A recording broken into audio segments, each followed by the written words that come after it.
আমরা কোথায় ঘুরতে যাচ্ছি, কেন যাচ্ছি, আর ঈদের আগের দিন কেনই বা ঘুরতে যাচ্ছি? তো আজকে এই ভিডিওর মধ্যে থাকছে সব। আসসালামু আলাইকুম, কেমন আছেন সবাই? Welcome my new another blog. আরও একটি নতুন ব্লগে আপনাদেরকে স্বাগতম।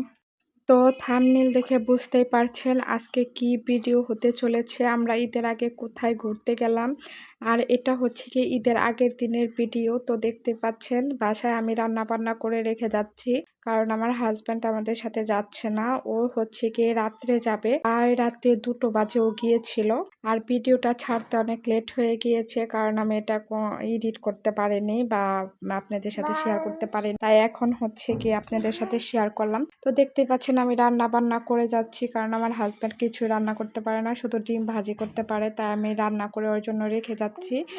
আর হচ্ছে কি আমরা খাওয়া দাওয়া করে তারপরে যেহেতু লং জার্নি করবো, তো আমরা বাসায় গুছিয়ে গাছিয়ে সবকিছু করে তারপর যাচ্ছি। তো আমরা রেডি হয়ে চলে যাচ্ছি, দেখতেই পাচ্ছেন। এদিকে রাফসান বাবু আর ইয়াফি বসে আছে, আমার 2টা ছেলে। তো মাশাআল্লাহ ওরা অনেক জার্নি করতে পারে, এই জন্য আমি লং জার্নিতে অনেক সাহস পাই। বিশেষ করে রাফসান বাবু, আসলে ছোট বাবুদের নিয়ে জার্নি করতে অনেকটা প্রবলেম হয়ে যায়। কিন্তু মাশাআল্লাহ আমি এখন পর্যন্ত রাফসান বাবু অনেক লং জার্নি করেছে, কিন্তু আমাকে এখনো কোনো পর্যন্ত আর কি লং জার্নিতে জ্বালায়নি। ও মাশাআল্লাহ অনেক জার্নি করতে পারে। তো দেখতে পাচ্ছেন আমরা ঢাকা ছেড়ে পদ্মা সেতুর কাছাকাছি চলে আসছি। তো আমরা এখন পদ্মা সেতুতে উঠে যাব, দেখতে পাচ্ছেন। তো পদ্মা সেতু আমার খুবই ভালো লেগেছে, আসলেই সত্যি কথা সব দিক থেকে আমাদের অনেক ভালো লেগেছে।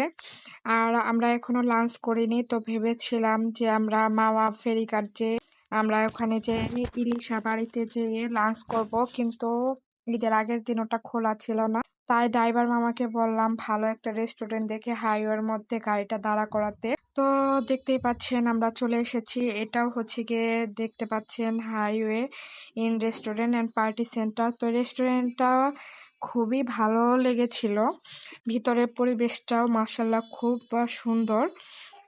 তো এখানে আমাদের গাড়িটা দাঁড়া করেছে, এখানে আরো অনেক মানুষ দেখতে পাচ্ছেন, যেহেতু হাইওয়ের সাথে যারা লং জার্নি করে হয়তো বা এই রেস্টুরেন্টটা আসে।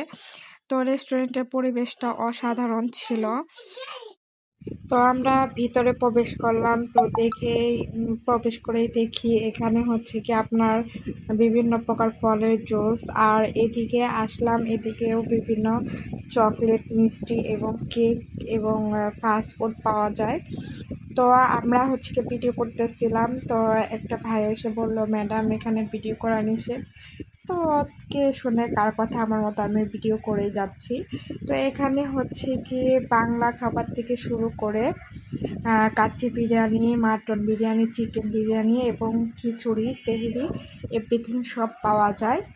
তো আমরা হচ্ছে গিয়ে বসে পড়লাম, আর তো একটা ভালো লোকেশন দেখে বসে পড়লাম। তো আমরা অর্ডার দিয়েছিলাম কাচ্চি বিরিয়ানি, আর আমার এক ভাই আর হচ্ছে গিয়ে ড্রাইভার মামা, তারা হচ্ছে কি অর্ডার দিয়েছিল খিচুড়ি। তো চলে এসেছে, দেখতেই পাচ্ছেন সুস্বাদু কাচ্চি বিরিয়ানি। আসলে বিরিয়ানিটা খুবই মজা লেগেছে, কি বলবো, আমার মুখে এখনো লেগে আছে। এটা বাসমতি চাউলের কাচ্চি বিরিয়ানি ছিল, আর বিরিয়ানিটা অসম্ভব মজাদার ছিল। তো দেখতেই পাচ্ছেন, দেখতে অনেক লোভনীয়। তো যাই হোক, আমরা খাওয়া দাওয়া শেষ করে আবার চলে যাব আমাদের গন্তব্যস্থলে। তো এরপরের ভিডিওগুলো আপনাদের সাথে শেয়ার করব, কারণ এক ভিডিওর মধ্যে সব কিছু শেয়ার করলে দেখা যায় ভিডিওটা দেখা হয় না বা অনেক লং হয়ে যায়। তাই আমার পেজটাকে অবশ্যই ফলো দিয়ে রাখবেন, স্টেপ বাই স্টেপ আমি এভরিথিং সব আপনাদের সাথে শেয়ার করব। সবাই ভালো থাকবেন, সুস্থ থাকবেন। আল্লাহ হাফেজ।